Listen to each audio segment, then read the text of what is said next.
Some days, I wonder how I got here. How did my life become this endless loop of thankless tasks, emotional exhaustion, and the quiet but constant feeling of failure? I'm Patricia, 42 years old, mother of two teenagers who seem to have mastered the art of taking without giving anything back. And a wife to a man who's more of a shadow than a partner these days. When I was younger, I dreamed of a family filled with laughter, love, and mutual respect. I imagined Sunday dinners where we'd sit around the table, sharing stories about our week, the kids teasing each other, and my husband, Rick, and I exchanging looks of pride at the wonderful family we'd created. But reality has turned out to be so much colder, so much lonelier than I ever anticipated. Rick works long hours. He's a finance manager at a big firm downtown, and he's good at what he does. I won't deny that. He brings home a decent paycheck, keeps a roof over our heads, food on the table, and pays for the endless list of things our kids seem to think they can't live without. But that's where his involvement ends. He leaves before the kids are up and comes home after dinner's been served, usually retreating to his home office to catch up on work. It's like he's a ghost in our lives, there but not really present. That leaves me to manage everything else. The kids, Ella, 16, and Josh, 14, are my responsibility. And it's a responsibility that's grown heavier with each passing year. When they were little, they used to cling to me, calling out "Mommy," with bright, eager faces. They used to need me, love me. Now, all they seem to do is demand and take, without a shred of gratitude or respect.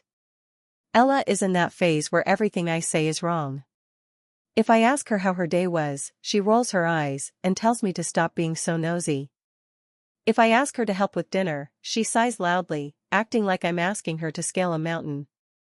Her phone is practically glued to her hand, and I swear she'd rather spend time on Instagram than even acknowledge my existence. Josh isn't much better. He's quieter, more withdrawn, but his silence is cutting. I try to engage him, ask him about school, his friends, anything, really. But he just shrugs and mumbles a response, barely looking up from his video games.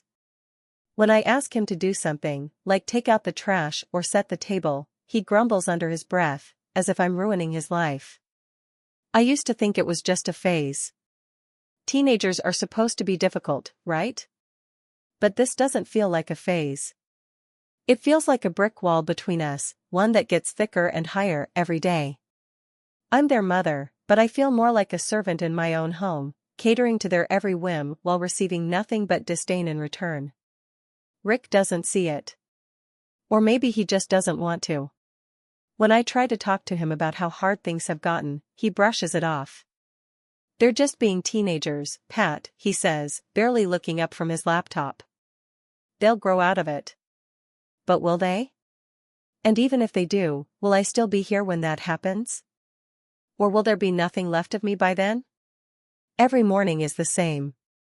I wake up before dawn, the house still silent, and start the day's chores.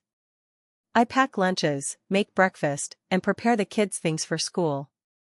Rick is usually gone by the time I'm pouring coffee into my mug, his early departure signaled by the faint sound of the front door closing and the rumble of his car starting in the driveway. Ella and Josh stagger out of their rooms sometime later, usually groggy and annoyed at being awake. I greet them with a smile and a good morning, but all I get in return are half-hearted grunts. Ella sits down at the table, scrolling through her phone, while Josh slumps into a chair, his hair still a mess from sleep. "Your lunch is on the counter," I say, trying to sound cheerful. "And I made eggs for breakfast. Can't you just get cereal?" Ella mutters, not even looking up from her phone. "Yeah, cereal's fine," Josh adds, his voice barely audible. I suppress a sigh and force a smile. Okay, cereal it is. I know better than to push them, to try to get them to eat the breakfast I prepared. It's just easier to give in, to avoid the inevitable arguments. So, I pour them each a bowl of cereal and watch as they eat in silence, still glued to their screens. "Do you have everything you need for school?" I ask, trying to engage them, trying to find some semblance of normal conversation. Yeah, Ella says dismissively, her eyes still fixed on her phone. Josh just nods, not even bothering to speak. I want to ask them more, how they're feeling, what's going on in their lives, but I can already sense the irritation building in the air. It's like there's a limit to how much of my presence they can tolerate, and I'm always on the verge of exceeding it. As soon as breakfast is over, they grab their bags and head for the door. I follow them, reminding them to wear their jackets, to be careful, to have a good day. But my words fall on deaf ears. They're out the door and halfway down the driveway before I've even finished speaking. I stand at the front door, watching them leave, feeling a familiar ache in my chest. This isn't how it's supposed to be. I'm supposed to be their mother, the person they turn to, the person they trust and confide in. But instead, I'm just there. Someone who exists to make their lives easier, someone who's always in the background, never noticed, never appreciated.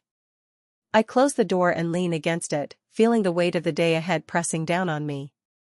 There's a sink full of dishes waiting for me, laundry that needs to be done, and a list of errands that never seems to get any shorter. It's the same every day, a thankless routine that leaves me exhausted and empty. I've tried to talk to Rick about how I'm feeling, about the growing distance between me and the kids, but he doesn't understand. He tells me I'm overreacting, that I'm too sensitive, that I need to give them space. But how much space is enough? And what about me?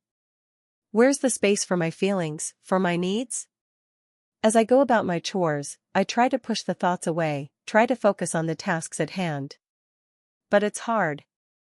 It's hard to keep going when it feels like you're pouring everything you have into a black hole, never getting anything back. It's hard to keep loving when all you get in return is indifference. The days blend into each other, each one a repeat of the last. I cook, clean, and take care of the house, while Ella and Josh continue to pull away from me, further and further each day. I try to reach out to them, to bridge the gap that's growing between us, but it's like trying to grasp smoke. Every time I think I'm making progress, they slip through my fingers, leaving me more frustrated and heartbroken than before. Ella spends most of her time in her room, door closed, music blaring through her headphones. She barely acknowledges me when I knock on her door, usually giving me a curt "what" when I try to talk to her. "Ella, can we talk?" I ask one evening, standing outside her door. "About what?" she replies, her tone laced with annoyance. "About us. About how things have been lately." She sighs loudly, as if I'm asking her to do something incredibly burdensome. "Mom, I'm fine. Everything's fine. I don't know why you're always so worried." "I'm worried because I feel like we're drifting apart," I say, my voice trembling slightly. "I feel like you don't want to talk to me anymore." "Maybe because you're always nagging me," she snaps. "You don't give me any space. I can't breathe without you hovering over me." Her words cut deep, and I feel tears welling up in my eyes.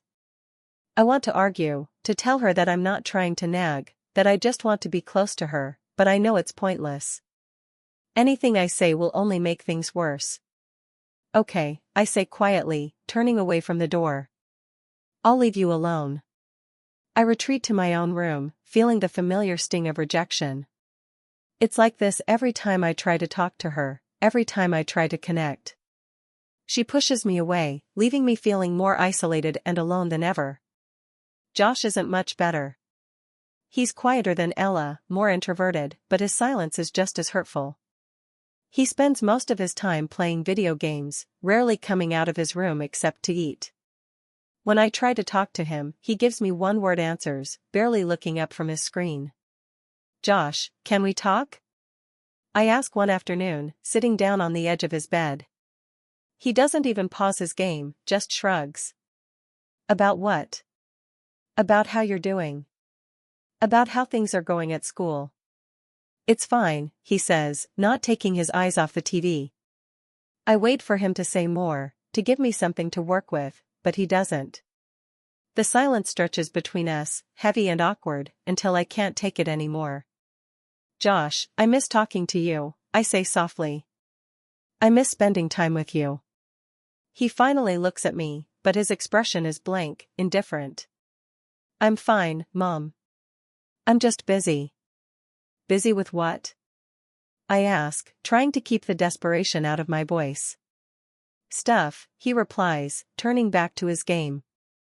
I sit there for a few more moments, hoping he'll say something, anything, to break the silence. But he doesn't. And once again, I'm left feeling like a stranger in my own home. The tension in the house continues to build, until it feels like a ticking time bomb, ready to explode at any moment. I'm constantly on edge, waiting for the next argument, the next confrontation. I try to keep the peace, to avoid setting them off, but it's impossible. No matter what I do, it's never enough. One evening, after a particularly difficult day, I finally reach my breaking point. I had spent hours cleaning the house, making dinner, and trying to make everything perfect for the family. I wanted to have a nice, peaceful evening, something that felt like the family dinners we used to have when the kids were younger. But as soon as they sit down at the table, the complaints start. Why do we have to eat this? Ella asks, pushing her food around her plate. Can't we just order pizza or something? I don't like this, Josh adds, barely touching his meal. Rick is no help. He's barely paying attention, scrolling through his phone as he half-heartedly eats his dinner. I feel a surge of anger and frustration welling up inside me. I had worked so hard to make this meal, to create a moment of togetherness, and it's like none of them care. Is it too much to ask for you to appreciate what I do? I snap, my voice shaking with emotion. I spent hours making this dinner, and all you do is complain. Ella rolls her eyes, leaning back in her chair. Here we go again. You're always making everything about you. I'm not making it about me, I say, my voice rising. I'm asking for a little respect, a little gratitude. Is that too much to ask? Josh shrugs, still not eating. Maybe if you made something we actually liked. Rick finally looks up from his phone, but he doesn't say anything, just watches as the argument unfolds. I feel like I'm about to explode. The frustration, the exhaustion, the years of being taken for granted, it all comes pouring out. You know what? I'm done, I say, my voice trembling with anger. I'm done trying to please everyone, done being treated like a servant. If you don't like what I make, then make your own dinner. I push my chair back and storm out of the dining room, my heart pounding in my chest. I don't know where I'm going, but I can't stay in that house for another second. I grab my coat and leave the house, not caring where I end up.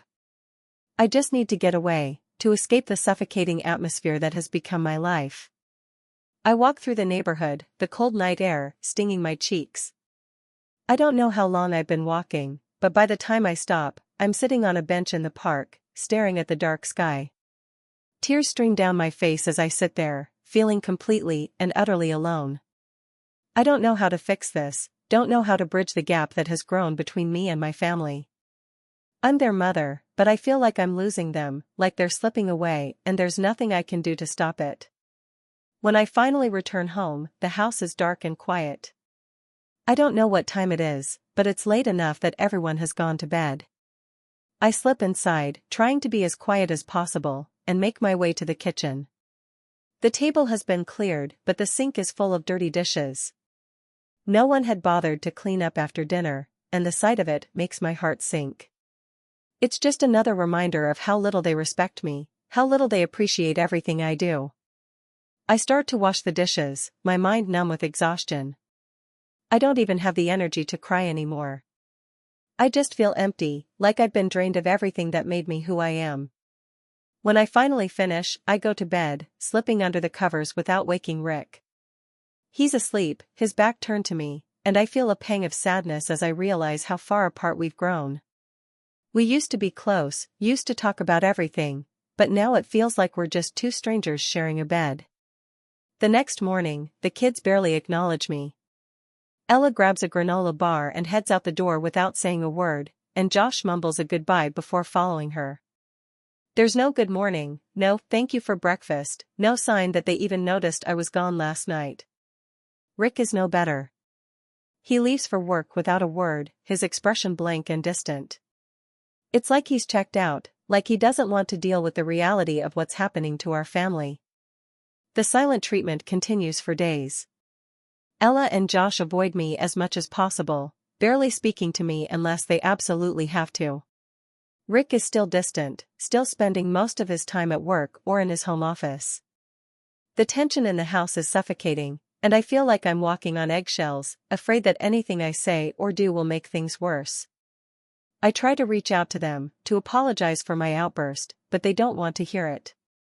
They're angry, resentful, and I don't know how to fix it. I don't know how to make them understand that I'm doing the best I can, that I'm just trying to hold everything together. The loneliness is crushing. I'm surrounded by my family, but I've never felt more isolated. It's like I'm invisible, like I don't matter. And the worst part is, I'm starting to believe it. Just when I think things can't get any worse, life throws another curveball my way. One evening, I get a call from the school. It's Josh's principal, and the tone of her voice tells me that something is seriously wrong. "Mrs. Henderson, I'm calling to inform you that there's been an incident involving your son, Josh," she says, her voice calm but serious.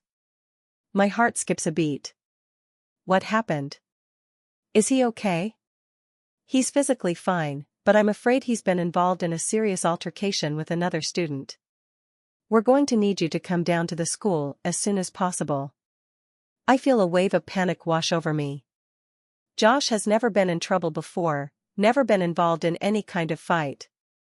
I don't understand how this could have happened. "I'll be there right away," I say, my voice trembling.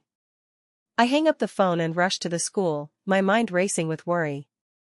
I don't know what to expect, but I know it can't be good. When I arrive at the school, the principal leads me to her office, where Josh is sitting, his head down, looking miserable. There's a cut on his lip and a bruise forming on his cheek. My heart breaks at the sight of him. "Josh, what happened?" I ask, trying to keep my voice steady. He doesn't look up, just mumbles something under his breath. The principal clears her throat, drawing my attention. "It seems there was an altercation during lunch.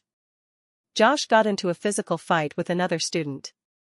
We're still investigating the details, but from what we've gathered, it appears the other student may have been bullying him for some time." My stomach drops. Bullying? Why didn't Josh tell me? Why didn't he come to me for help? Is he going to be okay? I ask, my voice trembling with worry.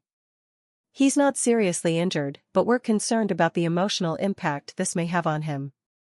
We're going to need to have a meeting with you, Josh, and the other students' parents to discuss the situation and how to move forward."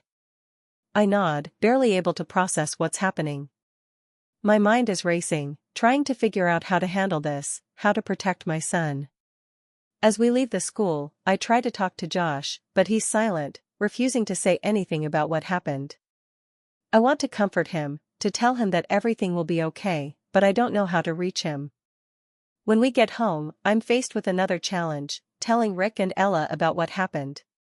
Rick is shocked, unable to believe that our son could be involved in something like this.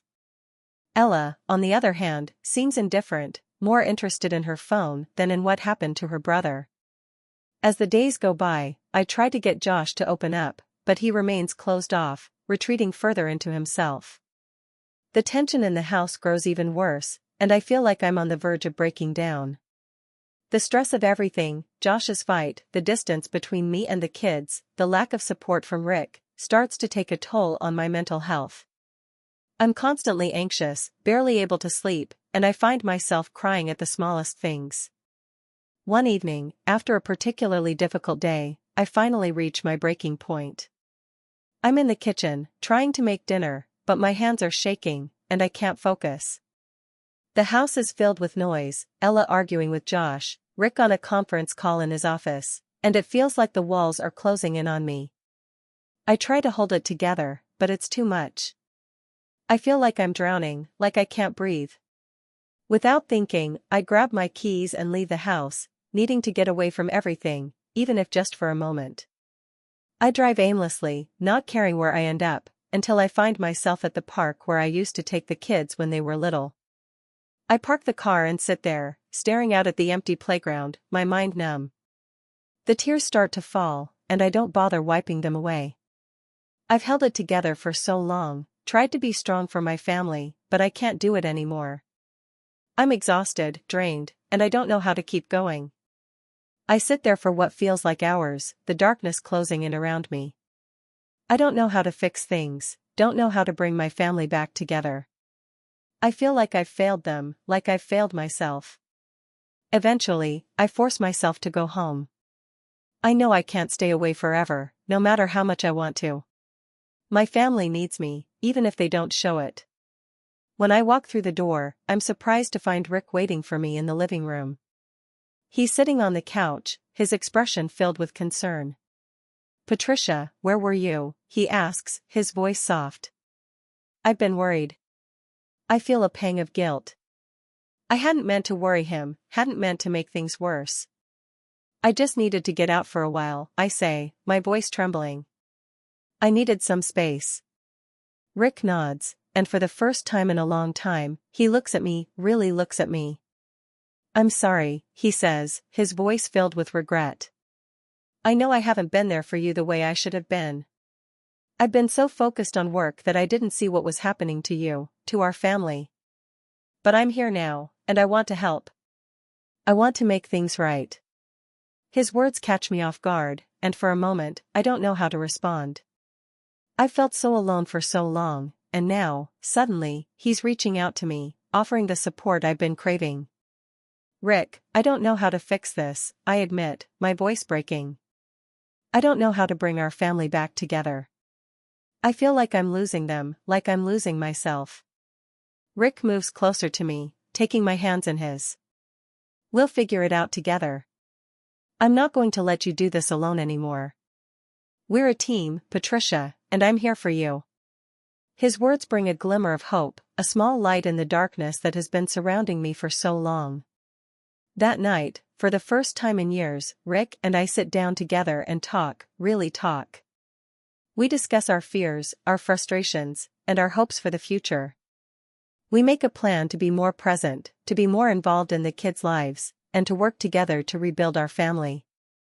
It's not a quick fix, and I know there will be challenges ahead, but for the first time in a long time, I feel like I'm not alone. The days that follow are filled with small but meaningful changes. Rick starts coming home earlier from work, making an effort to spend time with the kids and be more involved in their lives. We start having family dinners again, sitting down together at the table and talking about our day, just like we used to. It's awkward at first, Ella is still distant, and Josh is still quiet, but there's a shift in the atmosphere. The tension that had filled our home for so long begins to dissipate, replaced by a sense of hope and possibility.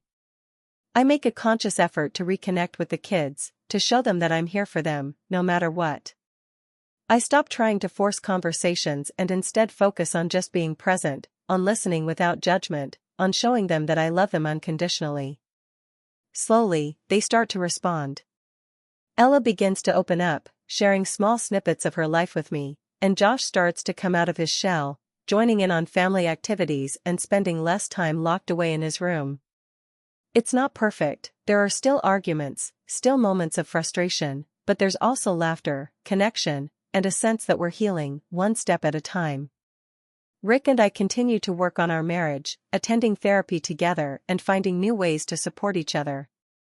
It's not always easy, but we're committed to making it work, to rebuilding the trust and intimacy that had been lost. For the first time in a long time, I feel hopeful about the future. I know that we have a long way to go, but I also know that we're on the right path. As the weeks turn into months, the changes in our family continue to grow. Ella and Josh are more engaged, more respectful, and more connected to both Rick and me. There are still challenges, being a parent of teenagers is never easy, but we're facing them together, as a family.